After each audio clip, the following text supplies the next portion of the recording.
Tá gravando já. Muito bem. Então, pessoal, sejam bem-vindos.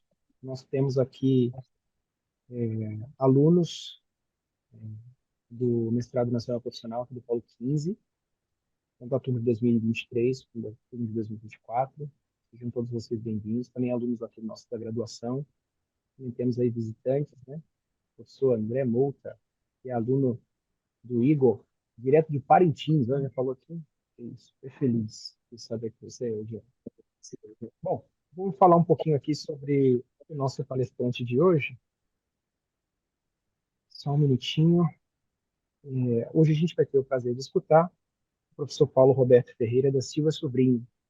Ele possui graduação, ele é bacharel em Física pela UFAM, em 2014, mestre em Ensino de Física pela UFAM em 2022.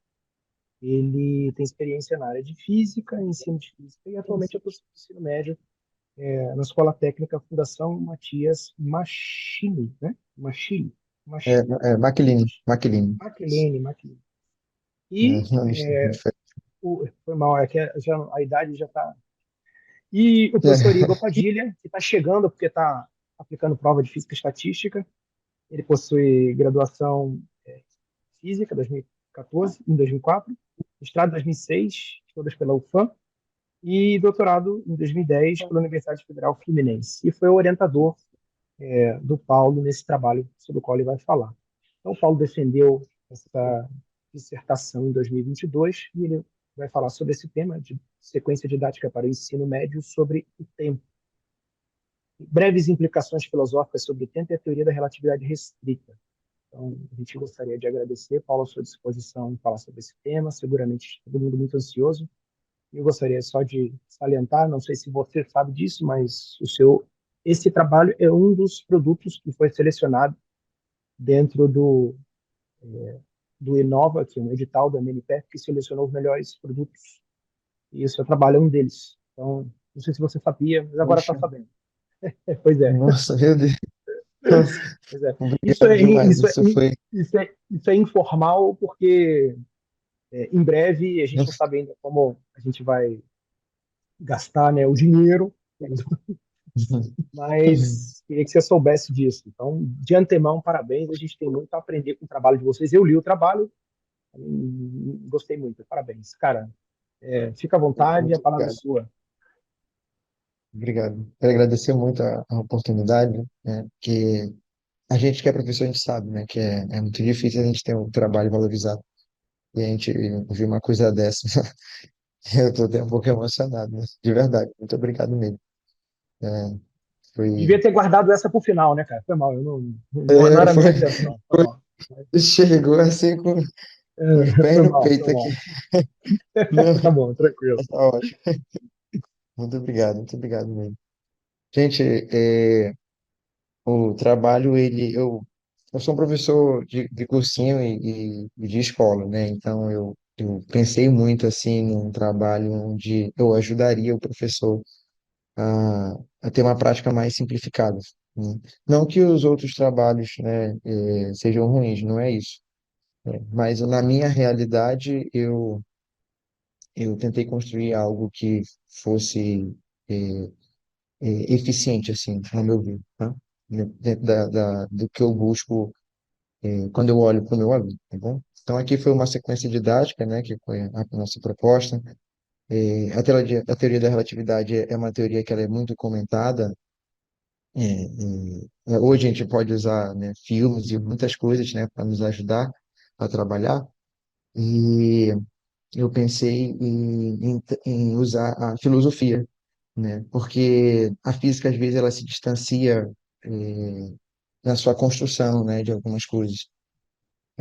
Agora, na nossa instituição, a gente está tendo, por exemplo, assim, um desafio incrível, que uma aluna tem deficiência visual, ela está agora na nossa escola, e aí isso me levou a pensar mais ainda sobre essa problemática, né? Aqui eu queria apresentar para os meus alunos essa construção filosófica e física, né? E aí, pensando agora nessa aluna, eu fiquei imaginando como eu poderia também criar dentro do mundo dela um conhecimento prévio, né? Algo que ela já conhece, para que ela absorva um pouco desse nosso conhecimento físico, né? Esse é um trabalho que a gente agora, eu e a equipe aqui da nossa instituição vai tentar desenvolver, né? E esse meu trabalho foi com essa mesma ideia, né? Pensando naqueles alunos que têm dificuldade, né, em abstrair, né? Aqueles alunos que têm mais habilidade na área de humanas, né? Ficou, por que não usar a filosofia, que é algo que todos aqueles alunos que têm aptidão em humanas, né, adoram, né? Então, iniciando aqui o trabalho, eu apresento uma crítica que eu fiquei muito assustado, né, que é do Lawrence. Em 1919, ele critica ali a, já a física, dizendo que está ficando, está muito especializada, né? Então, todo mundo só sabe uma coisa. Eu falei, nossa, e nós estamos aqui em 2020 e pouco, e são 100 anos, né? De 100 anos aí, e enfrentando, né, esse problema. E todo mundo que trabalhou, a gente que estudou física sabe disso, às vezes tem aquele cara da experimental que ele, da teoria, né, não é bom, né, e olha que é muito próximo, né, não é nem, aqui já é a filosofia, né, o cara da experimental já não é muito bom na parte teórica, o físico teórico às vezes tem essa dificuldade na física experimental, mas já era um problema bem antigo, como você pode ver. Eu tento dar essa abordagem no ensino de física, né, para a gente tirar um pouco o nosso olhar só para resolver problemas, tá? Mas é claro que o nosso intuito, né, no Brasil, nossa escola ela é voltada a resolver problemas. Então, eu acredito que a filosofia, apesar de ela apresentar um lado que não nos ajuda a resolver problemas, ela vai nos ajudar a entender a física, né? E isso vai deixar o ensino mais prazeroso. Eu escolhi falar sobre o tempo, a teoria da relatividade, né, que propõe essa estrutura do tempo, porque é uma questão que é fundamental na física, né, é um problema ainda em aberto, então eu posso estar falando de algo que é fundamental, mas que é um dos maiores problemas ainda da ciência moderna. Uhum.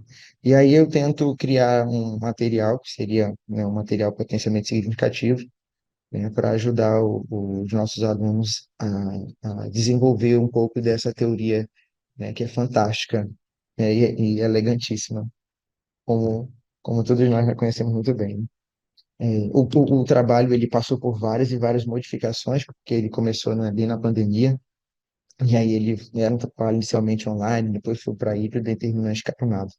Foi difícil, foi mais de 3 semanas, aí foram só quatro, acho que foram 4 aulas que eu consegui trabalhar com os alunos, mas foi muito difícil porque no ensino escalonado as turmas elas aparecem, né, dia de segunda, quarta e sexta é uma turma, depois terça e quinta é o outro pedaço da turma. Então isso deixou o trabalho um pouco longo. Mas agora com as coisas normais a gente pode desenvolver muito mais rápido. Então aqui ó, alguns objetivos, né? Nossos objetivos aqui era aplicar uma UEPS, que é uma unidade de ensino potencialmente significativa, que é o trabalho do professor Marco Moreira. Eu tento abordar aqui a visão de Novak, né, na estrutura do trabalho, né, educacional do trabalho, porque eu achei interessantíssimo a construção de Novak, porque ele leva em consideração essa relação professor-aluno, né, no ponto de vista afetivo. É impressionante, às vezes, como eu acho que essa experiência todos nós professores temos, às vezes os nossos alunos eles têm uma dificuldade imensa na disciplina, mas ele está lá tentando só porque ele gosta de ti. Então, novo que ele tem essa construção educacional, né, da afetividade, e isso chamou muita atenção. Eu tento usar, a partir da filosofia, né, identificar esses conhecimentos prévios do meu aluno, né, e aí eu vou construindo a física com mapas conceituais, faz parte, né, da construção educacional, da teoria de Novick. E, por fim, nós fazemos uma avaliação, né, porque a UEPS ela propõe uma avaliação nos seus passos finais. E depois nós vamos analisar, né, esses resultados. Que eu tenho a aprendizagem, né, de novo, né, que ela é uma aprendizagem, um evento, ele acredita que um evento educativo está relacionado a significados e sentimentos, né, como eu comentei, isso para mim é muito importante, porque o nosso aluno de ensino médio, ele estuda, às vezes, uma disciplina só porque ele gosta do professor. E, às vezes, ele não estuda nada da disciplina porque ele não gosta do professor, né? Ele, ou seja, ele se prejudica simplesmente por não gostar da pessoa. E não é, né? Ele não entende, é um aluno de ensino médio, ele não entende ali que ele tem que ser profissional, né? Então, essa relação para mim é importante, eu queria fortificar, né, abordar ela com essa teoria. Eu usei algumas atividades, uma atividade virtual, né, para trabalhar, usei o Mentimeter, né, para construir uma nuvem de palavras. E mais tarde, com essa nuvem de palavras, que era o que eles achavam, o que eles acham que é o tempo, né? Essa foi a construção da nuvem de palavras. Então, eu recebi várias informações, né? E eu vou apresentar isso, né? Aí depois eu ensinei eles a construir o mapa conceituais rapidamente, né? E apresentei as teorias, né? As construções filosóficas, né? Que a gente vai ver aqui com os mapas conceituais para ajudar eles. Esses mapas conceituais, eles ajudam uma, o aluno, né, a criar uma diferenciação progressiva, porque cada visão de cada pensador, né, você percebe as diferenças, os mapas, uma coisa muito bacana do mapa conceitual é que ele deixa isso muito explícito, né? E aí, juntamente com o mapa conceitual e as aulas teóricas, eu consegui fazer uma reconciliação integradora, né? Então, fazendo ali o que que um filósofo propôs e o que que um físico, né, estava também propondo a respeito do tempo. Depois tivemos algumas atividades, alguns exercícios foram feitos com eles em sala de aula, até a avaliação. Aqui eu tenho um mapa conceitual, né, sobre a construção do conhecimento. Eu uso aqui a construção de Ausubel, nesse caminho aqui, acho que é à direita ali, de vocês, né? E onde eu trabalho a ideia de o conhecimento dele aprendido, aí você tem a recepção, né, a instrução didática, significativa, né, a ligação de conceitos, né, subsunsores, até chegar ali na reconciliação integradora e na diferenciação progressiva e a aprendizagem ordenada. Essa aprendizagem ordenada, ela ocorre porque eu trabalho os filósofos antigos até os contemporâneos, né, desde Aristóteles até o Heidegger. Então, são mais de 2.000 anos ali, né, de construção filosófica. Então, o trabalho, de certa forma, ele ficou com grande quantidade de conceitos. Então, eu vi que os mapas seriam perfeitos para mim eu trabalhar melhor. Aqui seria, né, uma construção com o V de Golding, que, na verdade, aqui eu aprendo para vocês uma coisa que eu não pude testar, né, bem, mas era uma proposta, né, essa construção do conhecimento a partir do V de Golding. No meu caso, foi mais na construção de Ausubel, quando foi mostrado numa conceitual, né, anterior. Mas aí seria uma proposta interessante, né, de desenvolver nosso trabalho, né, com formulários, né, com a construção newtoniana. Eu não consegui, no caso, desenvolver, né, o VideGo melhor, ele propriamente, porque o tempo era horrível, né, no momento ali de pandemia no ensino escalonado. A sequência didática aqui que vai ser proposta vai ser a UEPS, a Unidade de Ensino de Potenciamento Significativo, aí a nuvem de palavras, que vai ser onde eu vou detectar ali um pouco do conhecimento prévio daquele aluno, né? Também vai ter, foram utilizadas atividades impressas, né? Algumas foram realizadas em salas de aula, essas atividades, até a avaliação também. E aqui eu começo com as implicações filosóficas, brevemente, né? Essas implicações. Aristóteles, interessante aqui a visão dele, eu propus no trabalho duas concepções, que eram concepções substantivistas e as relacionistas.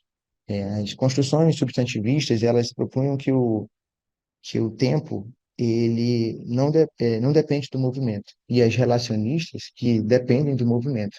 Esses filósofos, eles meio que constroem essa mesma ideia, ficam divididos entre essa estrutura substantivista né? Que ele não depende do movimento, o tempo não depende do movimento, e quando o tempo depende do movimento, né? Aristóteles, ele fala que o tempo é apenas medida da mudança, né? Na construção de Aristóteles, ele propõe que o tempo ele tem relação, né, com o movimento.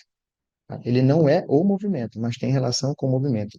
Já Santo Agostinho e Kant, ele já tem a proposta substantivista, que já é uma proposta que não depende, o tempo não depende do movimento.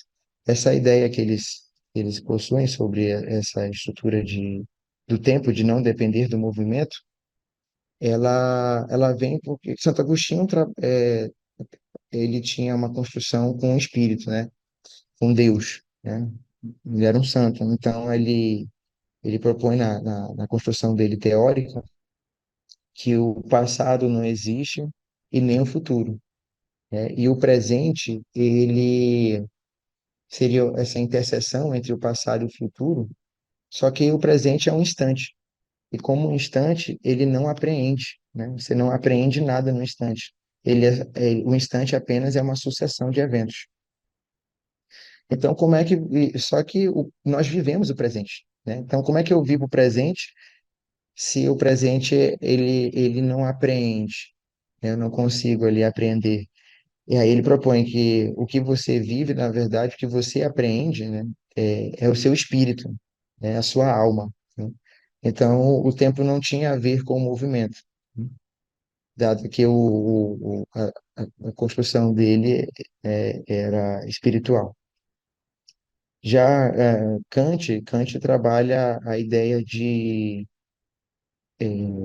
ordenar, né? Ele tinha a construção a construção, né, filosófica do Kant era de ordenar, de trabalhar os limites da razão humana, né? Então, ele já propõe para você uma outra construção do conhecimento, né? Como é que ele faz isso? Ele, ele diz que você quer ordenar os estados internos, né? Essa que é a ideia do Kant. Como ele vai ordenar esses estados, né? E o que ele propõe com isso? É como se, vou dar aqui uma noção aqui mais facilitada, que ele fala para você. Ele propõe alguns conceitos puros, por exemplo, o espaço, as coisas acontecem no espaço, né? Então, eu não preciso pensar no espaço, né? Eu não preciso idealizar essa região, assim como o tempo, ele já existe, né? Que é o que ele chama de conhecimento a priori, né? E aí ele propõe assim, além do conhecimento a priori, o posteriori. O posteriori é aquele que está relacionado às experiências. Então, você tem experiências, né, a priori, né, que são em- no caso do espaço, né, onde ele não precisa, né, não há relação com nada, tá? Então, como eu não tenho relação com nada, essa estrutura ela é interna, né? Tá? É por isso que é dessa ideia dele, desse tempo substantivista, né, que não tem relação com o movimento. Eu acho que ele tem uma construção um pouco matemática, é por isso que ele não consegue observar isso. Já para Bergson, a intuição filosófica dele, né, ele já propõe, o Bergson, ele estuda uma coisa que Santo Agostinho propõe, que é a ideia de duração. É quando Santo Agostinho fala que o tempo você apreende, né, você não apreende no instante, ele diz que o tempo não dura em um instante. Aí o Bergson, ele meio que revoluciona, né, a filosofia, porque ele quer propor essa ideia de o que é a duração. E aí o que que ele faz? Ele tira o físico ali, ele meio que curte com a gente. Ele fala que o tempo real é a duração, né, que é o tempo vivido pela nossa consciência. E o tempo dos físicos é um tempo artificial, né, que a gente criou esse tempo, nossas medições, né? É aquela proposta de que o dia tem 24 horas, mas essa é uma construção humana. né? Então ele propõe que o físico ele mede um tempo artificial. Essa aqui é a construção de Bergson. E Heidegger, ele infelizmente não conseguiu terminar o projeto dele aqui né, acho que ele, não sei se ele faleceu ou se ele não consegue terminar o projeto. É, mas ele propõe que o tempo, que o homem ele é um ser temporal. Então a gente vai, tudo nós vamos temporalizar num horizonte. Por exemplo, a gente só sabe, só entende as coisas, né, quando elas acabam, né? Então, tudo ocorre no horizonte. Então, ele propõe que nós temporalizamos, né? Então, aí ele diz que esse ser temporal, ele dá um nome para esse ser, é o ser aí, tá? É um termo que ele propõe para esse ser temporal, né? Então a gente só entende as coisas quando elas acabam no seu horizonte. Por isso que ele propõe ali que é um horizonte hermenêutico, né? Que seria aquela construção filosófica ali, o horizonte, quando termina, tá? E a hermenêutica é justamente essa construção ali filosófica, né, que seria do entendimento, né, dos teus pensamentos em relação ao tempo. Santo Agostinho e Kant propõem o tempo substantivista, Aristóteles, Bergson e Heidegger propõem o tempo relacionista, né, que é um tempo que ele depende do movimento. Mas Bergson e Heidegger, eles vivem em anos que a teoria da relatividade já existia. Então, provavelmente, quando o Bergson propõe que o tempo físico não é o tempo real, né, era justamente já, né, já tentando propor o tempo físico, né? Como vai explicar aquele tempo físico, a relatividade? Então, para que essa construção não fizesse ali parte, né, da construção filosófica, ele meio que diz que o tempo real é o tempo vivido e o tempo físico é um tempo artificial, um tempo criado por nós. Dentro dessas implicações, eu proponho alguns mapas conceituais. Aí eu tenho aqui o mapa conceitual do Aristóteles, né? Veja aqui na construção aristotélica, né, que ele propõe aqui o tempo relacionista, né, que é um número do movimento. Então a gente só entende o tempo porque as coisas se movem. Só que Aristóteles foi incrível a forma de pensar dele, porque ele dizia assim, às vezes as coisas ficam paradas, né? Mas aí ele propõe aqui que a mudança ela é proposta até pelos pensamentos, até pelo crescimento de uma planta, né? Então, o fato de de algo estar parado ou de você não fazer nada não quer dizer que o tempo não passa, né? Aqui eu proponho mais claramente, né, aí com o mapa conceitual para Santo Agostinho, né, a construção dele, né, com Deus e a eternidade, e essa ideia de distensão do próprio espírito, né? Então, aquele tempo apreendido, né, aquela duração, como eu falei, né, que seria o presente, a interseção entre o passado e o futuro, que a gente não consegue apreender, né, não consegue durar por ser um instante, ele diz que é apreendido pelo espírito. Aqui tem o mapa conceitual do Kant, né, a construção de Kant, vê que ela é um pouco mais desenvolvida, né? Kant, ele talvez é o filósofo assim que mais abriu caminhos para a filosofia contemporânea, essa filosofia mais moderna. Então ele propõe essa ideia de consciência, de conceitos puros. Esse esquema transcendental, que é a construção de Kant, que é algo que está além da matéria, né? Então ele propõe esse esquema transcendental como se fosse uma mediação, tá? Como funciona essa mediação? Eu falei que o Kant constrói o conhecimento a priori e a posteriori. A posteriori é aquele que está relacionado a experiências sensoriais, né? E o a priori é aquele que não tem relação com experiências, né? Então, como eu vou conectar essas duas experiências, né? Essas duas construções filosóficas, a priori e a posteriori? Eu preciso de uma mediação. Essa mediação é esse esquema transcendental, né? Que é a substância, a necessidade e a causalidade. É assim que ele pensa. E essa substância, por exemplo, ela seria como, como um objeto, ele muda com o tempo, né? a necessidade, como aquele objeto ele dura por todo o tempo, né? Então, com essas construções, com esses esquemas, né, ele explica o tempo dele substantivista. Aqui a Bergson, né? O Bergson, ele também insere, né, com uma conceitual que é mais fácil de a gente ver, né, a ideia de simultaneidade. Veja que Bergson é naquela época ali de 1900, 1800, 1900, né? Então, e era uma construção física proposta por Einstein, né? A simultaneidade, o problema da relatividade está justamente na simultaneidade. Einstein percebe que os eventos não ocorrem de forma simultânea, né?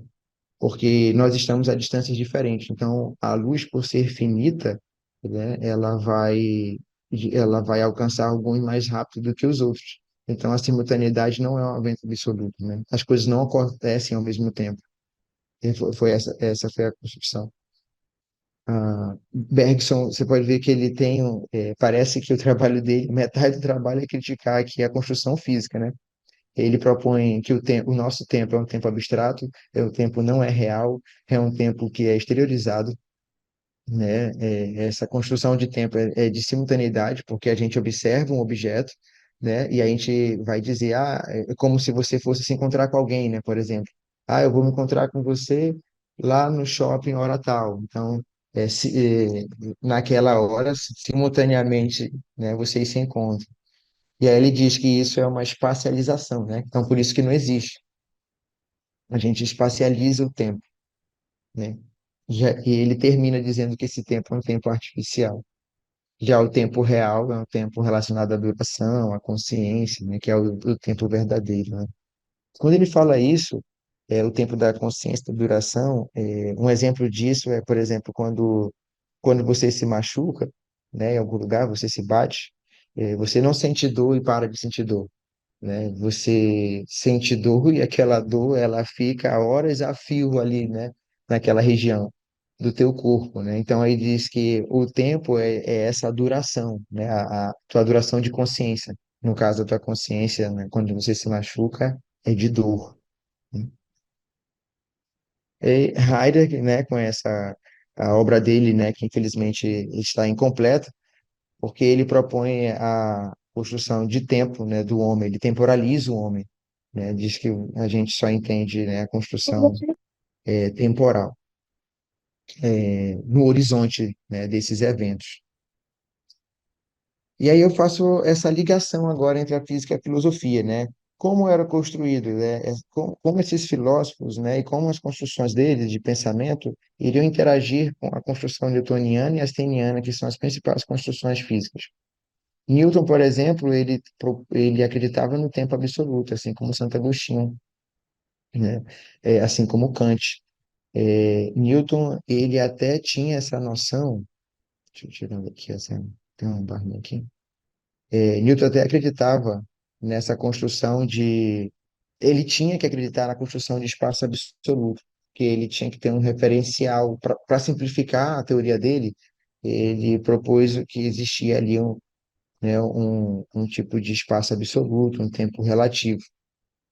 Mas é engraçado quando você lê o livro do Isaac Newton, ele entendia que essa ideia de movimento relativo. Ele sabia que existia isso, mas só que a teoria dele não ficaria simples e nem do jeito que a gente conhece hoje, né? Bem bonitinha, bem simplificada. Então, ele ignora essa proposta. E ele propõe os seus referenciais como essas estrelas muito distantes, né? E através desses referenciais muito distantes, ele cria ali um repouso absoluto, o espaço absoluto, né? E aí, em função desses referenciais, né, inerciais, aí ele vai construindo a teoria dele, né? E veja que tanto Santo Agostinho quanto Kant, eles também entendiam o tempo como algo absoluto, né? E assim também é para a gente. Todo mundo se encontrou aqui 3h40, 3h30, mais ou menos. Então, para todos nós, o horário era o mesmo, né? E era assim a forma de pensar de Santo Agostinho e de Kant também. Já para Einstein, né? Einstein já tem, se você perceber, já a construção de Bergson e de Heidegger, né?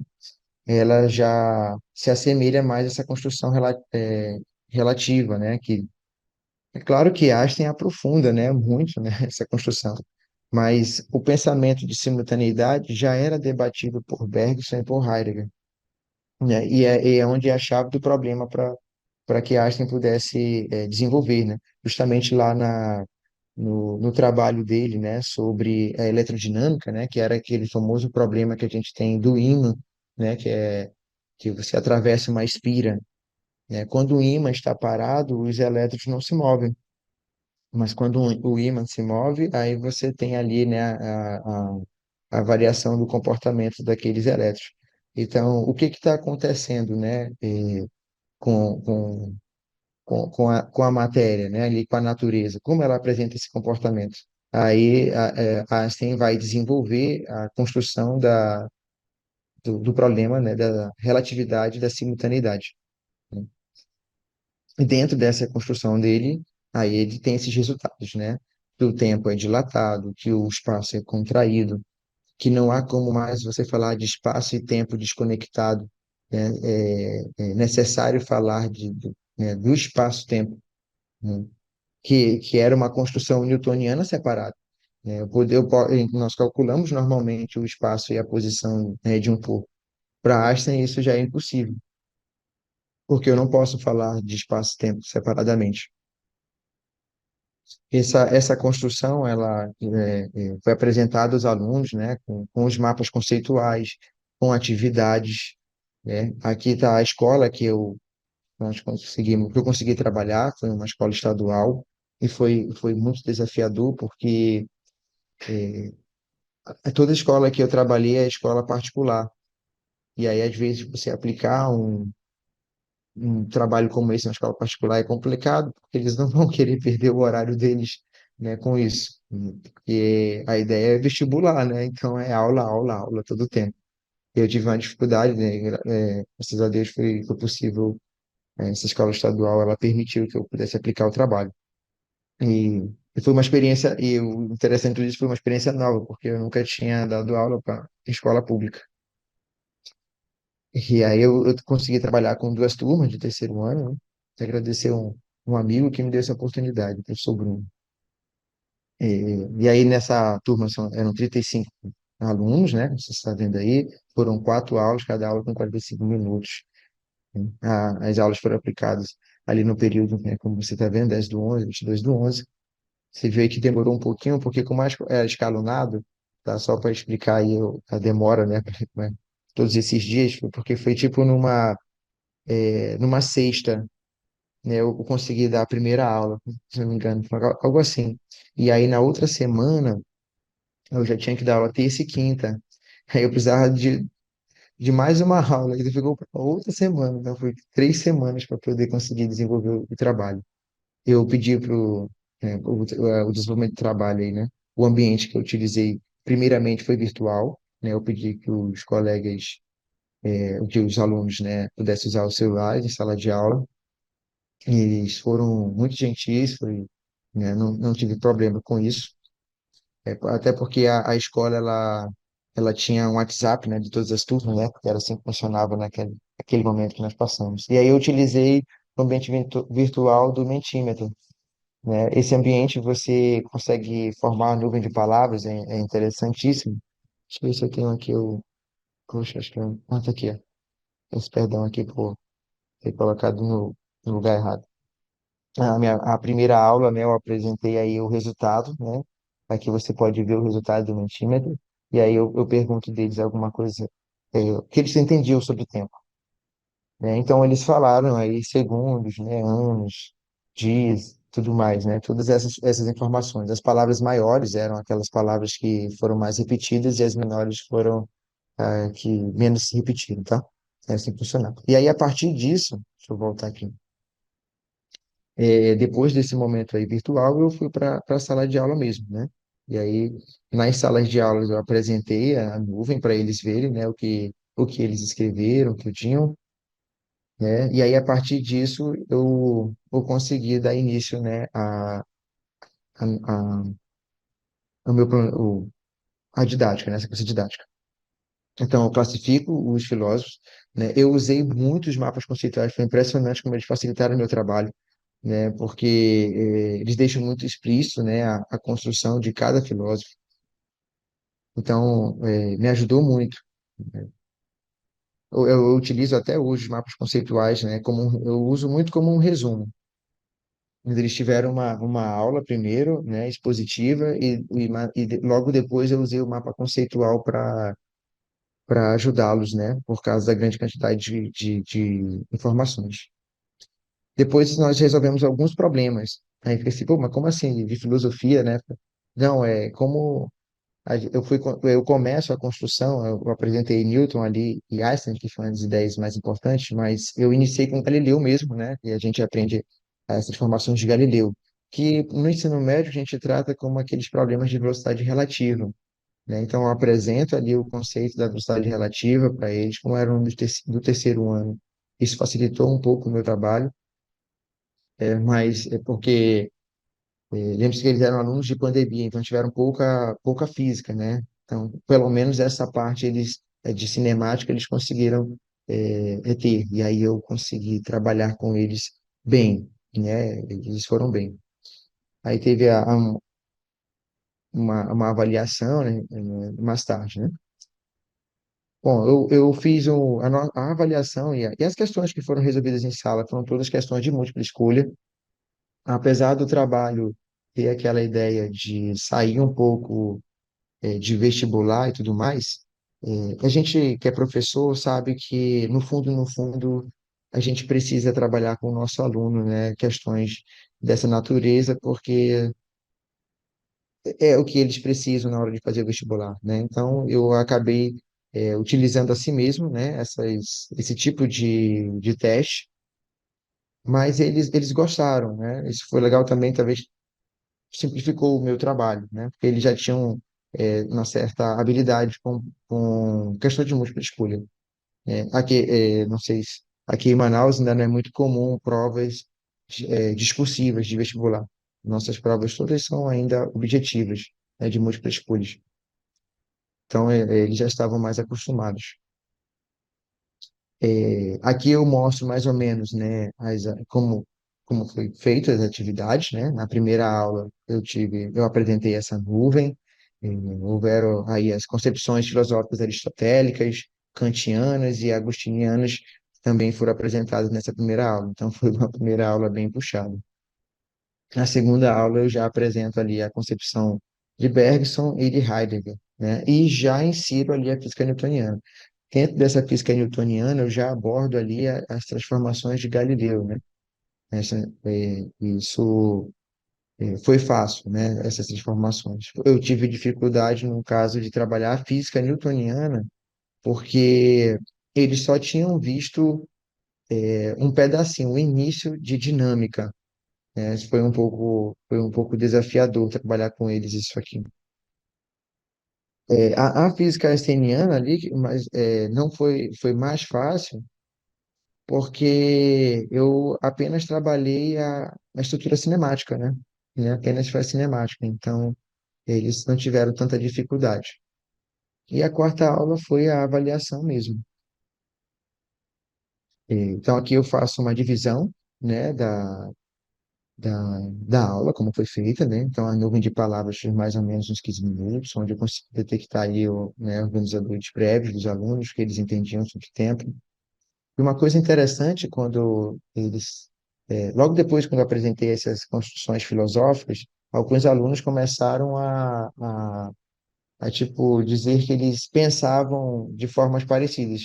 Porque aqui a gente apresenta, estou apresentando para vocês aqui de forma bem resumida as construções aristotélicas, né, de Agostinho, de Kant e tudo mais. Mas lá com eles deu para fazer assim, apresentar um pouco mais, sabe?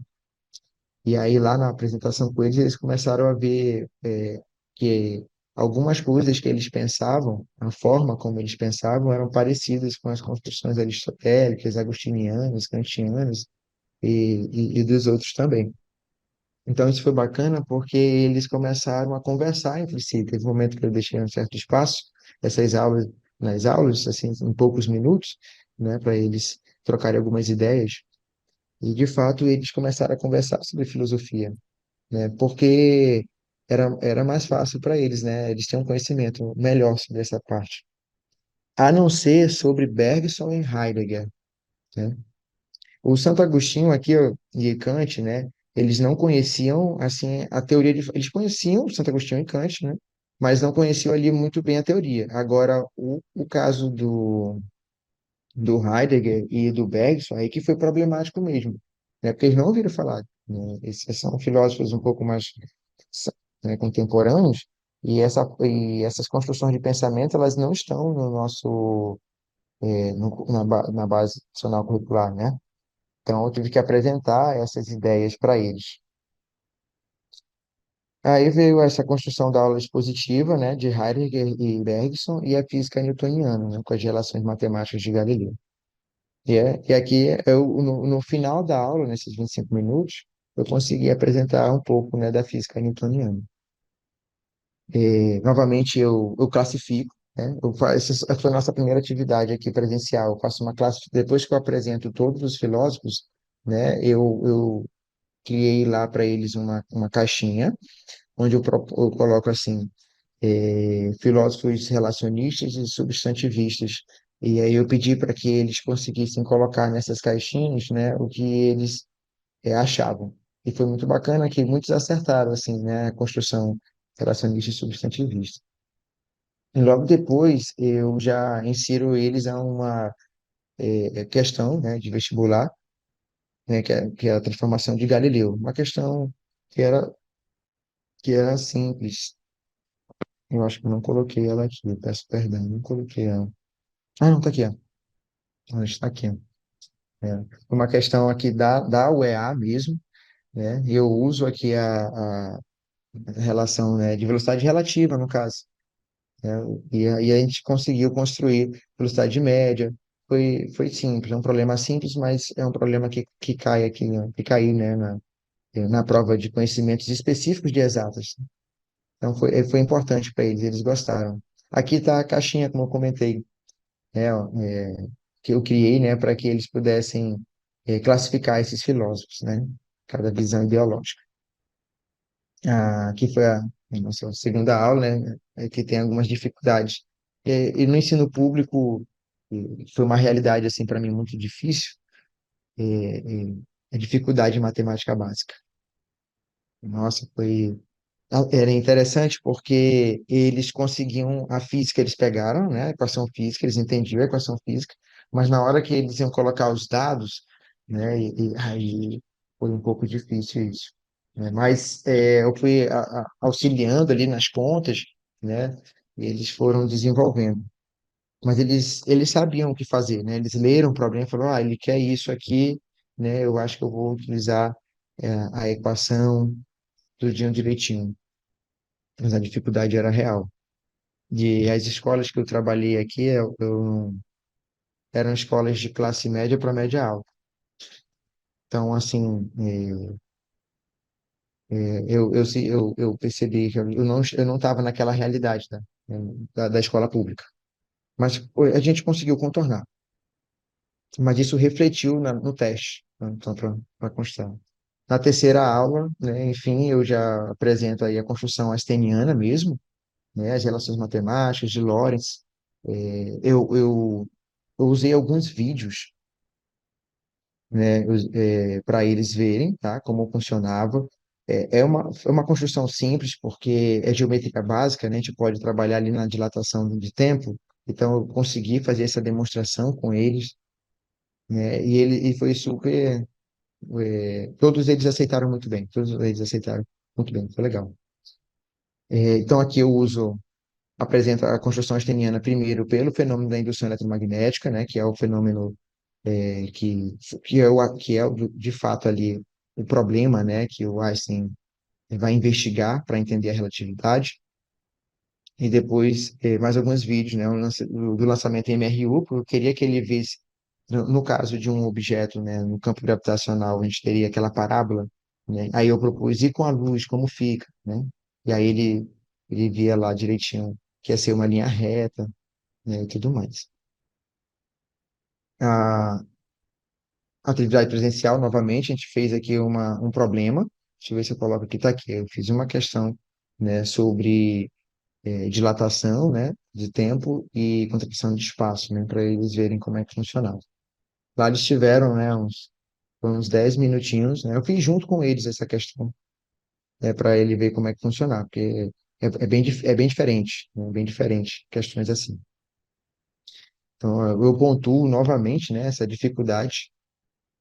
E aí o outro problema era o desconhecimento, né, do fenômeno de indução eletromagnética, mas como eu tinha o simulador, né, eles conseguiram entender, né, eles só não sabiam, né, mas eles, eles foram bem. Eu falei sobre o motor elétrico também lá com eles rapidamente. E aí foi só uma questão de fato ali agora adequar dessa nova ideia de espaço e de tempo. Na quarta aula foi o teste. Aí a gente vê aqui alguns resultados. E a primeira e a segunda questão são questões teóricas. Então, você vê aí de azul e vermelho, né, que houve um grande número de acertos dessa primeira questão. A segunda questão também, como eu disse, era uma questão teórica, só que teve uma quantidade de acerto bem pequena. O que que houve aqui? Era uma questão de vestibular, né? E os alunos eles não tinham muito costume de trabalhar essas questões, então tinha uma pegadinha, sabe, na questão lá, aquelas coisas que o vestibular faz. E eles, infelizmente, eles sabiam o conteúdo, eles entenderam lá a questão, né? Como o que que tinha, o que que pedia, né? Mas foi um detalhe, né? Eu conversei com as turmas, né? Que eu estranhei, né? O erro e aí eu vim perceber o que foi que houve. Mas eles sabiam, né, o conteúdo e só erraram mesmo foi a besteira. Na questão 3 e 4 era uma questão de cálculo. A questão 3 era uma questão mais simples, e você vê aí que teve mais ou menos 50% das turmas conseguiram desenvolver a questão. E a questão 4 ninguém acertou, que era uma questão um pouco mais é, complicada, né? Não era muito complicada, mas não foi o suficiente para que ninguém acertasse, infelizmente. Mas pelo que eu vi, a terceira questão era uma questão sobre dilatação de tempo e a quarta era sobre contração de espaço. Quando eu corrigi as provas, as avaliações, eu percebi que eles erraram conta. Eles não sabiam tirar raiz quadrada. Tá? Então foi mais um problema ali mesmo de matemática básica. Eles até sabem, eles leram e a equação está escrita, né? Na maioria das provas, né, das avaliações, está escrita, né? Mas infelizmente eles não conseguiram, né, fazer a raiz. Aí aqui eu proponho, né, agora analisar, né, esses índices da quarta aula, né? Então, eu fiz aqui um pequeno gráfico, né? Onde a gente observa que houve uma grande quantidade de acertos em questões teóricas, né? E eu já esperado em questões de cálculo um menor número de acertos. Uma parte também dos alunos, acho que em torno ali de 40%, 30% da turma, 30% da turma não conseguiu finalizar, né, assim, a prova, né? Teve também esse outro probleminha aí. Só foram quatro questões. Talvez eu acredito que por ser né, que não valia nota, né? Então os alunos eles geralmente funcionam em função de nota. Infelizmente é assim. Então alguns nem todos levaram a sério, mas eu achei que foi uma porcentagem pequena, né?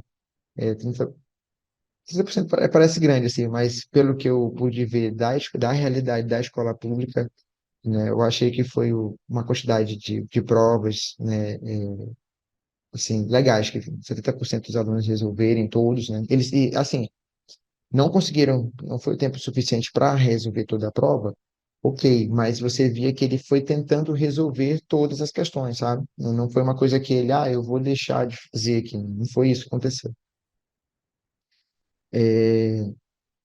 Acho que aqui está a avaliação, né, para vocês verem, né? Então, a primeira questão aí, ó, é uma questão sobre, né, a teoria da relatividade, né, dos conceitos, né, da luz, que vai ter a contração, vai ter a dilatação, como é que funciona isso, né? Já a segunda questão também é uma questão aí conceitual, né? Você pode ver que as questões elas estão, né, bem de acordo com a construção da teoria, né, da nossa sequência didática. E aqui está a questão de cálculo, né, as questões de cálculo. Deixa eu colocar aqui. É, então, ele dá aqui, olha, é o interessante, né, da prova, é que ela te dá né, a equação, tudinho. Então, eles tiveram, veja, não era um problema difícil, mas eles, mesmo assim, não, né, a dificuldade de fazer a substituição das fórmulas, né. E aqui embaixo, né, já um problema da Fundação Getúlio Vargas, que já foi mais difícil, né? Eu acredito aí que a dificuldade tenha sido aqui com essas potências, né? É que a maioria não conseguiu desenvolver essas equações, essas operações matemáticas. Eu tive até interesse no momento em poder trabalhar uma prova só teórica e uma prova só de cálculo, né, na época, mas como foi aquela situação de ensino escalonado, né, de que eu ter uma turma assim, toda quebrada, né, toda essa dificuldade, então eu acabei trabalhando apenas com esses resultados mesmo. Né. Nas minhas considerações finais aqui do trabalho, eu observo aí que houve uma efetividade, né? É claro que aqui a gente não pode inscrever, mas muitos alunos, né, ficaram interessados, eles queriam acompanhar o trabalho, eles queriam saber um pouco mais, queriam saber de canais que eles pudessem estudar, né, sobre a teoria da relatividade, livros.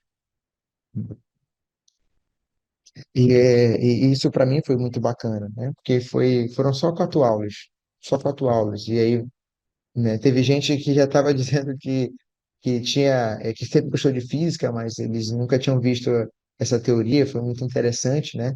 E que eles estavam pensando em prestar já o vestibular, estava ali no finalzinho do ano, né? E estudar física, então foi legal. Eu realmente acredito que, assim como a concepção histórica, né, a filosófica também me ajudou a criar uma diferenciação progressiva, né, juntamente com os mapas conceituais. Eu acho que se não houvesse os mapas conceituais, isso não iria dar certo. E com esses mapas, eles me auxiliaram, né, a fazer essa reconciliação. Eu usei essas atividades impressas, né? Usamos vídeos. Eu deveria ter colocado aqui alguns vídeos desse, né? Mas qualquer coisa eu tento falar aqui com o Paulo para, de algum jeito, eu colocar, talvez, lá no vídeo, os links, né? Na bio. Ah, o PET, acho que muitos de nós, né, utilizamos, é fantástico, né? Trabalhar com ele. Eu usei para me auxiliar ali, porque eles não tinham conhecimento do fenômeno também, né? E aí combinando essa a UEPS, né, com, com a teoria de novo, eu percebi essa aproximação, né, essa ligação de professor, porque a gente que é de exatas, como a gente fica muito naquela de teoria, resolver problemas, a gente não tem aquele tempo para construir ideias. E é o que acontece nas áreas de humanas, eu percebo que essa construção de conhecimento deles é natural. Aí o aluno acaba sendo tocado com alguma coisa e ele emite uma opinião. E nessa opinião você tem ali aquela troca de significados entre professor e aluno. E conosco, que é de exatas, a gente não tem isso. Né? A maioria das vezes a nossa comunicação é com aquele aluno que ele gosta, que ele lê, né? E aí a gente fala alguma coisa e aí ele pega e conecta com alguma coisa que ele já estudou, alguma coisa que ele já viu, né? E aí a gente acaba ficando ali naquele mundo, né, apenas né, de alunos que gostam, né, daqueles que têm aptidões a essa área. Então, isso me ajudou a filosofia, assim como eu acredito a construção histórica, A gente já sente muito isso quando a gente vai falar de história, né, nas nossas aulas, os alunos ficam mais interessados. Mas que a filosofia e a filosofia também me ajudou bastante, porque o aluno teve vontade de expressar opiniões, né, de falar sobre as ideias dele, né, de até dizer que ele pensava como aquele filósofo. Então, eu acho que essa experiência afetiva, ela aconteceu, né? Então, eu gostei muito, né, de trabalhar. Eu trabalho hoje com os meus alunos, né, dessa forma, tento sempre trabalhar alguma construção ali filosófica, né, do conhecimento ou histórica, né, para que eu aproxime ele da física, né? Então, aqui eu tenho algumas considerações, né, foi algumas dificuldades, né, que eu tive, que seria como aplicar, né, o trabalho, como comentei desde o início, essa dificuldade aí do ensino escalonado, essas mudanças, né, o trabalho foi primeiramente no ensino online, depois o híbrido, terminou no escalonado, então foram várias modificações. Aqui eu tenho algumas referências, né, do trabalho, né, com Marco Moreira, né, as construções de novo aqui, né, da UEPS e tudo mais. Eu acredito que o trabalho foi. Assim, eu queria ter, na verdade, o meu desejo era ter uma aplicação maior, sabe? Eu queria ver, assim, também alunos, né, que pudessem ter essa base, né? Eu tive ali uma experiência, também foi nova para mim, né? O ensino escala, aquele momento com a escola pública, né? Então, isso foi um pouco assustador para mim. Mas foi possível desenvolver o trabalho, né, e ter resultados que eu achei satisfatórios. Tá bom, gente? Eu espero que tenham gostado, né, da apresentação. É, desculpa aí qualquer coisa, porque a construção, às vezes, filosófica, a gente quer falar muito, e aí fica difícil você ser sucinto, né? Eu senti isso, porque a gente que é de exatas consegue ser bem sucinto quando a gente quer. Na construção lá das humanas, não dá. A gente precisa rodear para poder chegar a um ponto. E foi. Por isso que às vezes a gente acaba falando muito. Aí muitas ideias acaba alguma coisa não ficando muito clara, né? Mas eu agradeço muito o convite e espero que tenham, né, alguma pergunta, alguma coisa que eu possa contribuir para ajudar. Obrigado, Paulo. Obrigado, Igor. É, a gente tem uma assistência diferente. O Zoom, inclusive, permite que a gente bata palminha. Quer ver? Ó, vamos ver se vai bater palminha aqui. Ó. Olha lá, eu acho que sobe uma palminha assim, ó, tá vendo? Olha lá. Ó, o Luiz já matou aí. Ó, tá todo mundo batendo palminha. É, Obrigado, gente. Muito obrigado, de verdade. os nossos alunos lá da UF estão sem microfone, mas, né? É, cara, o que dizer do teu trabalho, né? Quando eu falei com o Igor a primeira vez, eu falei, cara, eu queria muito que vocês dessem aqui um seminário e tal, porque eu achei o trabalho fantástico. Antes de mais nada, dizer o seguinte, né, cara, criar essa comunhão entre a filosofia e a física nos parece bastante natural, mas isso na sala de aula é extremamente audacioso. A gente perdeu isso, né? Não sei por que, em que momento perdeu, mas perdeu. Mas eu acho extremamente audacioso. Eu tenho uma paixão muito grande pela filosofia, embora tenha feito física, né? Eu li enfim, em Sofia, quando eu tinha uns 13 anos, o primeiro contato 13 que eu tive anos, com filosofia, eu acho. nossa, Pois incrível. é. E aí, dar os parabéns, né? Falar, desculpa que eu atrapalhei um pouco a sua apresentação, porque salientei que o seu trabalho aí foi selecionado lá no edital do Inova, isso é informal ainda, o Igor também nem sabe, eu nem comentei nada também, mas é porque a gente ainda está definindo como é que vai ser o gasto do dinheiro.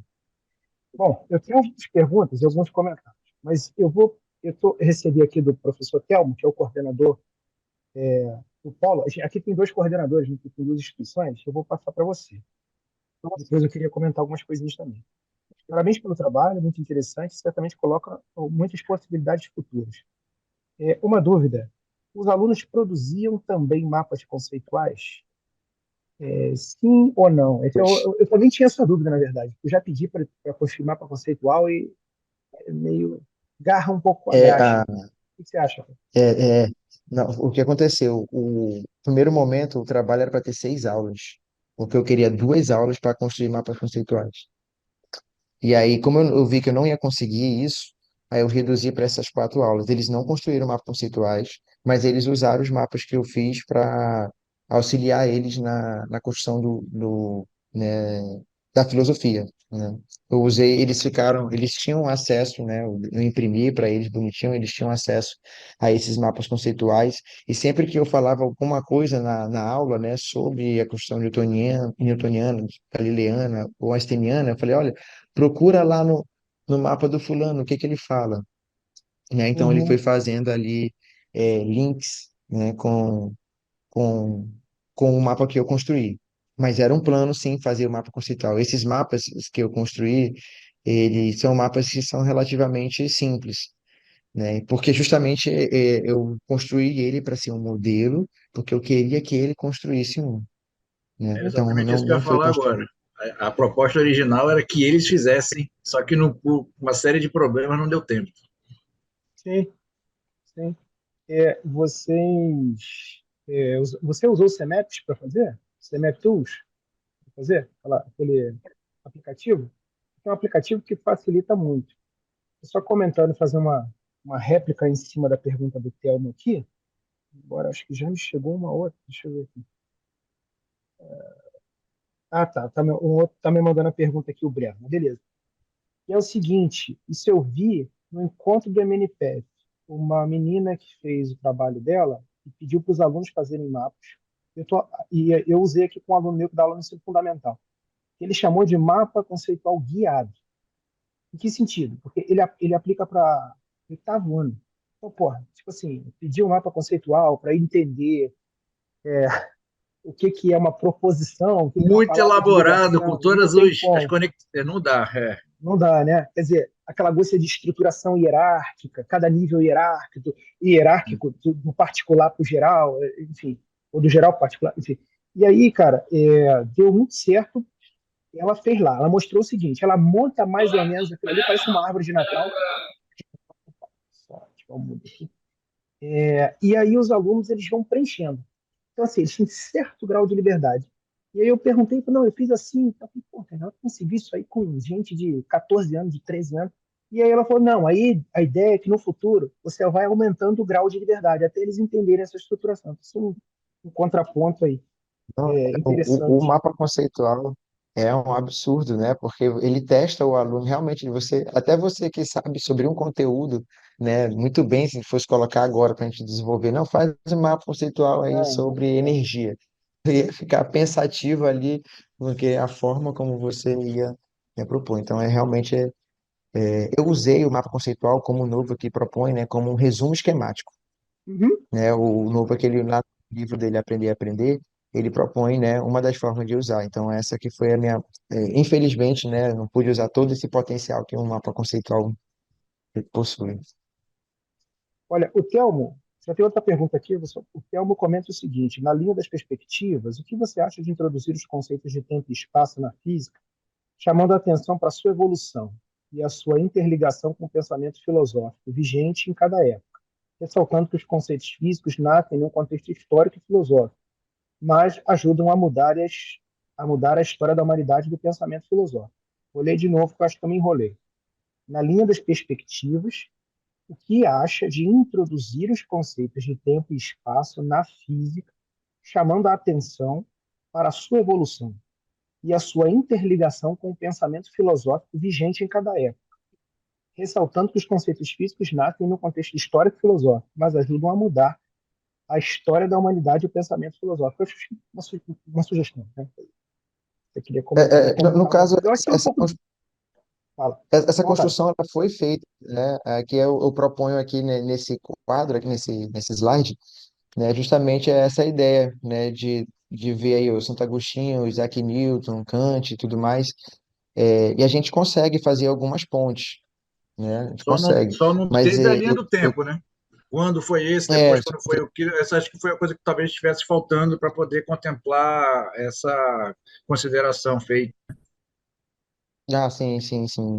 É porque, na verdade, o que eu queria era propor, assim, de forma, alguns pensadores, né, importantes, né, da filosofia, que eu queria identificar essa forma de pensamento com eles, né, com a ideia de Newton e Einstein, era essa construção. Mas a proposta histórica em si, ela não foi, assim, introduzida, né, a ideia era mais filosófica mesmo. Mas é Uhum. excelente, né? Porque a construção histórica, pô, não tem como dizer que ela não ajuda a gente, né? Não tem como você não contar uma historinha na sala de aula e fazer ali o aluno prestar atenção. Então, seria fantástico, né? A gente fazer esse trabalho agora nessa proposta cronológica, né? Do pensamento. Aí realmente assim, talvez ia ter mais riqueza, porque, por exemplo, aqui, como eu comentei, o Bergson e o Heidegger, eles estavam aqui, né, contemporâneos do Einstein, eram Sim. contemporâneos de Einstein. Veja, é interessante porque o Einstein ele tem uma fama incrível, né? Mas por que que ele ficou tão famoso? Né? Como é que todo mundo fala de Einstein, não tinha internet na época, que história é essa? Como é que todo mundo conhece Einstein? Mesmo na minha época, quando eu era moleque, né, que a internet não era uma coisa assim muito fácil, né, de ter, eu não tinha, né? Eu sabia que era o Einstein, que era um gênio da física, né? Mas por quê? Porque nessa época, né, não era só a física que trabalhava a ideia da relatividade, todo o processo cultural, né, e filosófico, científico da época era para falar da relatividade. Tanto é que os resultados de, por exemplo, Lorentz, o resultado de Lorentz, né, no, o Einstein meio que, né, é absorvido pela teoria einsteiniana. Sim, Né? sim, Ele sim, já sim. tinha, e Resultado tinha matemático, né? construído antes, Que a ele invariância tinha é um, proposto um grupo de uma transformação que deixa as equações de Maxwell invariantes, né? Há uma mas transformação. isso, e o Lorentz, ele pensava umas coisas, foi bem louco o trabalho do Lorentz, né? Aquela a equação que a gente usa, a transformação de Lorentz, ele propõe que a partícula que se alterava, né? Não era o espaço-tempo, era a partícula que estava se espremendo lá, né? Não E se estava bem espremia, entendido o que acontecia fisicamente, né? Você só tinha a transformação aquele, matemática, porque o que ele queria era encontrar eles aquilo que acreditavam, não mudava. Exato. Exatamente. Sim, sim, ele lembrar que tudo isso aqui, eles não acreditavam no éter, né? sim, Isso aí sim. É o tinha um Edson. éter, e o Maxwell e o Morley que veio Sim, provar, sim, né? sim. Então tinha, aí eles, né? Então era essa abordagem aí do Lorentz, pô, teve uma... Mas a gente pensa assim, a gente fala do Lorentz, mas a gente vê as equações de Maxwell eram todas construídas em função do éter, né? Então o É, trabalho é. do Lorentz tá de boa. Um Então, breve assim, comentário seria, antes de eu passar para a próxima pergunta. Desculpa, te cortei. Pode terminar, Paulo. não, eu ia comentar, né, para saber, assim, será se o pensamento newtoniano ele influenciou a construção de Kant, né? Seria uma coisa interessante, né? Ou Bergson, Essa é Einstein, ou boa, hein? Einstein influenciou Heisenberg, né? Então, assim, com essa construção Seria uma cronológica, a gente pesquisa pesada poderia. essa daí. Porra, Não é isso fácil, aí é o não. que vem antes, o ovo ou a galinha, né? É meio complexo. Eu queria comentar duas coisas rapidinho. Eu vou passar para uma pergunta do André aqui, mas se você for fazer esse negócio, acho que vale a pena incluir os pré-socráticos lá, o Heráclito e o Parmênides, e a história do devir, né, cara? Assim, se existe Putz, ou não um movimento, né? Assim, acho que antes de mais nada, né? Assim, tem mudança? Existe mudança ou não? Um cara defendia que sim, o outro que não. E daí você vai parar no Aristóteles e do Aristóteles você vai embora. Queria fazer um breve comentário não, também sobre uma. Pode falar, cara. nossa, desculpa. Não, Não, não, eu pode tive falar. uma dificuldade imensa de escolher esses filósofos aqui. Nossa, que a maioria desses pensadores, né, eles vão para tudo que é área, é impressionante, né? É, Eu quase coloquei um pensador brasileiro, que é o Mangabeira Unger, então, eu acho que é esse, é o Mangabeira, que ele tem um Mihaba. trabalho, isso, ele também tem construções filosóficas, né, em função do tempo. Então nossa, tem o Mário Bunge, que é um argentino, né, um grande pensador também. Então tem muita gente boa, assim. Foi muito difícil escolher esses filósofos, de Cara, verdade. eu vou. Ó, agora, para a próxima pergunta, eu queria te agradecer pelas respostas. Eu vou ter que compartilhar minha tela, cara. Porque eu não falei isso com você, mas tinha um filósofo assistindo.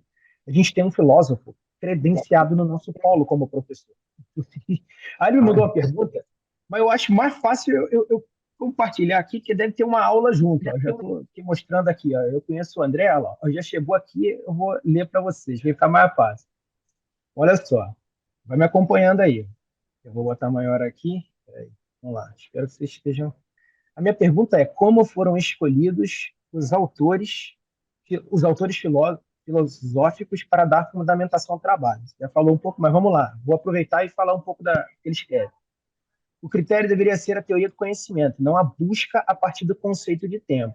Isso porque nem todo autor filosófico serve ao propósito científico. Um pouco que você acabou de É, falar, né, cara? isso. É, Não, a filosofia ela é diferente, é porque a gente que é das exatas, a gente busca algo já com uma finalidade, né? O filósofo não. A ideia é, dele, de fato, ali é pensar sobre aquilo, simples. sim. Vou continuar aqui com o comentário dele. Cada projeto filosófico implica certa finalidade, desenvolver um tipo de filosofia que sirva ao propósito do desenvolvimento histórico e epistemológico da ciência indica a necessidade de utilização de filósofos do conhecimento. Aristóteles, Agostinho, de Hipona tinham seus respectivos projetos filosóficos associados a uma visão metafísica de mundo. Logo, esses autores estão distantes da tematização do tempo enquanto argumento associado à ideia do método científico. Isso eu já imaginava também. Embora ele dá plano de fundo, né? Ele estabelece, ele permite que você faça isso, mas não foi um propósito original, vamos dizer assim, né? Bergson é o autor que pensa o tempo a partir da inferência à duração de uma experiência psicológica no sentido de sua intensidade. Para Bergson, o tempo está relacionado à ideia de um ato contínuo, isso porque a continuidade é a característica da duração da experiência da consciência. E o Heidegger, por sua vez, possui uma filosofia que não se associa à racionalidade. Logo, Heidegger não é um autor compatível com a teoria do conhecimento. Entendi. Dos autores mencionados, Uhum. apenas o Kant pode, propriamente ser indicado como filósofo cuja contribuição pode ser tematizada com interesse científico. Inclusive, Kant é o fundador do termo fenômeno para designar objeto de conhecimento. É de conhecimento. Conhecido, né? Kant Olha, conheceu o Kant, Newton, olha que legal. por isso tentou trazer à filosofia moderna as principais contribuições de Newton para a construção da ideia do método. Por isso, Kant é considerado o fundador da teoria do conhecimento, sendo o principal criador da fenomenologia. Se a filosofia da ciência pretende trazer subsídios analíticos para a construção do conhecimento físico, esta deve se apoiar em autores que fornecem a discussão da área. Minha recomendação é que o autor verifique os autores Adolf Grünbaum, História do Tempo no sentido filosófico, e Ernest Cassirer, o Cassirer, não sei se... Não, deve ser... Sim. Ernest não deve ser francês, então é Cassirer. Para a temporalidade associada com Einstein, para suas pretensões futuras. Cara, isso merece até eu te mandar. Não, eu até agradeço muito, porque eu tive Era isso que eu ia dificuldade. pedir para poder mandar essas argumentações que vão ajudar bastante. Pois é. Eu Mas te assim, falei, o cara é filósofo, né? Não, tá explicado. mas, assim, é porque o que eu queria era, assim, o Kant, Aristóteles, né, e o Santo Agostinho são filósofos que eles trabalham em sala de aula, né? Então, eu queria usar isso como conhecimento prévio, entendeu? Para eu poder É. trabalhar com eles. Mas foi uma coisa que também eu senti um pouco de dificuldade, porque eles não tinham domínio do conteúdo e tudo mais, né? Porque eu não conhecia aqueles alunos. Aquela escola foi uma escola que um amigo meu me ajudou, né? Eu Uhum. até então estava pensando na escola em que eu trabalhava, entendeu? Acho que foi a dificuldade ali. Mas era isso, eu queria. Porque, como eu falei, né, desde o início, eu sou um professor de cursinho e tal, e a gente sabe que apesar desse problema de nosso conhecimento estar da forma que está, eu queria ajudar os alunos, né, com provas e tudo mais. Então, eu usei autores que estavam ali ao alcance deles, né? Essa que era a ideia. Mas Sim, o trabalho, né, eu iria evoluir isso, né? Para, de fato, trabalhar a teoria do conhecimento, essas construções que o professor... seria o meu segundo passo, né? Só que aí eu uhum. já ia entrar para a teoria da relatividade geral. A ideia era tentar ali cutucar um pouco da teoria da gravidade quântica em loop, que é uma teoria, né, desenvolvida pelo Carlo Rovelli, né, e por Liz Moly, né, e ele tem toda uma proposta filosófica, né? Então o trabalho, você vê, tem todo ali uma construção de muitas ideias, né, do Carlo Rovelli, que foi o autor que me inspirou a trabalhar essa área, né, na construção filosófica e na construção física. E como eu queria atingir meu aluno, né, na experiência afetiva, né? Então, eu tinha que trabalhar com ele coisas que ele já sabia, senão eu entendi que eu ia deixar uma coisa muito complexa, né? Eu, Essa que foi a isso, proposta do isso, trabalho. isso é bastante compreensível, viu?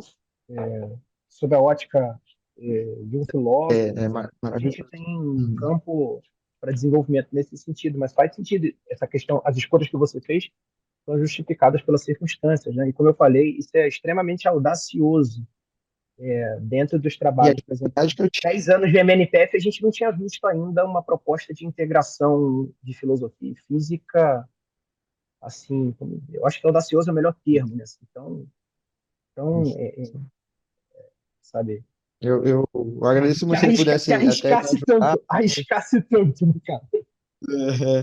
né, se ele pudesse ajudar com mais opções aí, né, de livros e tal, porque é um tema que é extremamente interessante. E não sei se alguém já teve essa oportunidade de usar um pouco da filosofia na aula de física. É fantástica a recepção, assim, é incrível, é incrível. Assim, a dificuldade em física continua, mas pelo menos eles vão gostar mais. Entende? Sim. Essa que É, foi a minha Você, percepção. você comentou, inclusive, que gente disse que gostaria de fazer física. Isso talvez seja grande, grande conquista, né? Porque as pessoas, quanto mais aula de física tem, parece que menos ela quer estudar. O Breno está mandando aqui uma pergunta. Enquanto ele está escrevendo a pergunta dele, eu tinha um pequeno comentário, que é uma coisa que você pode encontrar. Não sei se você conhece o livro, Teaching Introductory Physics, do Arnold. Ah, Igor, beleza, de boa, obrigado, viu? Do Arnold Aarons. Ele tem um capítulo Obrigado. sobre definições funcionais. E nessa história de definições funcionais, ele argumenta que muitas vezes a gente ensina, por exemplo, primeira aula de física lá, cinemática, você fala de tempo, de referencial e não sei o quê, pô, e o cara não sabe o que é tempo, nem sabe o que é distância, o que é posição. Referencial que você citou, que é um referencial Sim, clássico que a gente faz, né? Que fixa em relação a três estrelas não colineares, mas, quer dizer, não fixo, né? sim. Em repouso em relação o referencial inicial em relação a três pontos não colineares. Então, um comentário que eu faria é que assim, o Aaron define basicamente assim, o que é tempo? É aquilo que se mede com relógio. Ele chama isso de definições funcionais, sabe? Então, é um negócio assim, Sim. aquilo que se mede com relógio não é uma mentira, é uma verdade, É, mas é uma verdade incompleta, mas talvez uma verdade própria para aquele momento. Inclusive, eu, quando depois, muitos anos depois, eu assisti divertidamente e entendi, porra, o que o Eros estava querendo era ativar uma caixinha de memória inicial, abrir uma porta para você amarrar sim. conhecimentos novos em termos de uma coisa que o aluno conhece. Porque você pega o relógio, deu aqui, então é isso aí, ó. O que você acabou de medir é o tempo. E a régua? Você rega aqui distância, pá, então isso aqui, ó. Então isso aqui, o que você mediu com a régua, e aí vai, né? Bom, são um negócio, depois eu te mando essa referência, se você não olhou, essa é uma bíblia, um negócio desse tamanho assim, vale a pena ter, é muito bom. Ó, Não, o Breno pergunta o seguinte, ó, como foi o processo de aplicação em termos de participação da turma, interesse? Na experiência que tenho tido em sala de aula, os estudantes estão sempre bem distantes nas aulas, nos celulares ou conversas. Então, a pergunta seria nesse sentido. Como é que você acha que as metodologias, as maneiras que você é, aplicou, resultaram no é, assim, interesse dos alunos? é assim, na escola, quando eu trabalhei, eles estavam meio que sem aula já. Você pode ver que foi ali perto do final do ano, né? E o ser humano é daquele jeito, né? Quando tem aula, ele não quer. Quando tem, ele quer. Quando não tem, ele quer. É aquela coisa. Então, como ele estava sem aula, eles estavam querendo realmente ter alguma coisa. Então, eu não tive trabalho com isso. Sabe? Foi legal. Quando eu pedi para eles, olha, vamos usar o celular aqui. Todos, né, foram muito bacanas, tiraram o celular, trabalharam, estavam atentos. Claro, sempre tem aquele grupinho ali que é um pouco mais complicado, né? Mas eu não tive dificuldade com isso, né? Com essa turma. Com essa turma eu não tive dificuldade. Mas assim, o professor disse que essa turma era a que eles tinham de melhor lá, Entendi. né? Eles falaram assim, não, trabalha com essa turma aqui que eu acho que tu vai conseguir. Então, eu talvez tenha sido isso também. Era uma turma mais calma. Eu acho também que qualquer coisa que foge um pouco do script também quebra essa resposta inicial apática dos alunos, sabe? De certa maneira, nós Sim, também somos corresponsáveis por essa resposta, muitas vezes apática, dos nossos alunos. Eu sei que aqui no Instituto Federal também dou aula para primeiro período de médio técnico integrado, então alunos de 14 anos. Dependendo da maneira como eu construo a minha aula, cara, eu também contribuo ou não para essa resposta mais automática ou para uma resposta assim, hoje eu trouxe um problema, joguei lá, e aí, o que a gente vai resolver? E aí os caras que muitas vezes são alienados, eles, de alguma forma, você mexe com eles, né? Bom, aqui tem um comentário Isso. no chat. Acho que essas integrações são fundamentais para que nós, os alunos, comecemos a pensar de maneira mais abrangente, de forma interdisciplinar e transdisciplinar. Também não tenho qualquer dúvida, acho que o Paulo concorda, né? Oxe.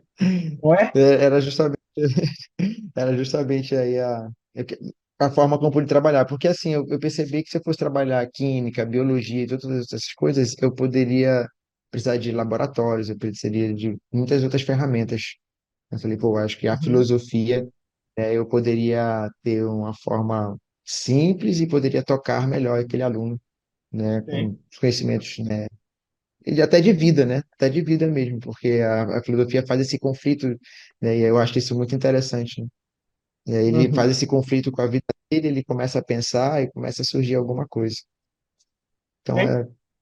por isso que a filosofia, eu escolhi a filosofia e não outra disciplina. Tanto é que quando eu entrei no mestrado, a minha proposta era utilizar Arduino, né? Mas aí eu comecei a ver que, tipo, como é que eu ia fazer meus alunos trabalharem com isso? Eu queria que eles tivessem um envolvimento com isso. Falei, pô, não vou comprar Arduino para todo mundo, é uma coisa meio complicada. Aí eu fui lá, falei, não, eu vou tentar modificar isso. Que como eu estava lendo os livros do Carlo Rovelli, eu falei, poxa, acho que eu poderia implementar a filosofia. Isso que eu te falei, isso que eu pensei, né? Eu falei, caramba, cara, será que ele fez filosofia também, né? Porque uma proposta assim tão audaciosa, eu falei, pô, ele deve ter estudado filosofia. E, Mas, bom, e eu pensando depois, falei, cara, como nunca pensou isso, né? A nossa construção de conhecimento, ela é muito filosófica, né? O físico, ele tem, né? É diferente do matemático, né? A gente tem a construção filosófica, né? A gente precisa disso. E, tipo, pô, vamos dar aula aqui um pouquinho de filosofia para ajudar o nosso aluno, né? A criar uma é, ponte. Caramba, sim. Cara, pelo interessante. avançado da hora, eu gostaria de te agradecer mais uma vez. Eu agradecer aqui com a Palminha, ó, Palminha aí do Zoom. Também pela boa disposição, não só em apresentar e tirar nossas dúvidas. Eu aprendi pra caramba hoje, espero que os nossos alunos, especificamente também, lá no mestrado, tenham aprendido, tenham desfrutado. Na experiência dos outros, que a gente vai construindo a noção do que a gente pode fazer no nosso trabalho também. Né? Eu acho que essa é uma coisa que eu sempre digo, assim, uma das coisas que eu levo para minha vida é que eu valorizo o trabalho dos outros, eu leio o trabalho dos outros. E isso muitas vezes me enriquece, né? Assim, eu me sinto melhor, mais confiante, tenho ideias com base no trabalho de outras pessoas. Né? Então, acho que você está de parabéns, o trabalho é muito maneiro, cara. Muito maneiro. Então, e pode, né, ser melhorado. Ah, ter surgido isso. Claro, mas é isso mesmo. Né? Alguém começa e a gente vai lá trabalhar em cima daquilo, né? Coisa para trabalhar. É legal, eu gostei muito do convite, porque tipo, quanto maior o grupo, melhor. Quanto mais ideias, Claro. poxa, eu não. Tipo, eu pedi ajuda do professor de filosofia, mas naquela situação, assim, no cafezinho, né? Ela, mano, me ajuda aqui, né? O que que isso quer dizer? O que que isso quer dizer? E a gente tinha um professor aqui, né? Então, ter essa correspondência, né? Se puder trabalhar, tirar, né? Uhum. Ideias. Poxa, vai agradecer o trabalho e criar ali uma coisa bem especial para o nosso aluno, né? Principalmente no ensino médio. Com certeza. Eu estou gravando e teve alguém que perguntou aqui se a palestra vai ficar disponível. Então, ó, é só dar uma olhadinha no Instagram, porque depois eu vou botar o link lá do YouTube. A gente faz um trabalho no vídeo, né? Dá só uma ajeitadinha nele, depois coloca no canal do YouTube. Mas aí eu coloco o link lá. Eu vou fazer a divulgação de novo, eu vou falar, quem quiser acessar na íntegra, clica aqui e eu vou disponibilizar lá. Tá bom? O link é esse aí, o Instagram é esse aí, @MNPS_. Vou encerrar aqui a gravação, até porque agora chegou um monte de gente, aqui no horário de troca de aula, né? Então, vamos lá. Ah,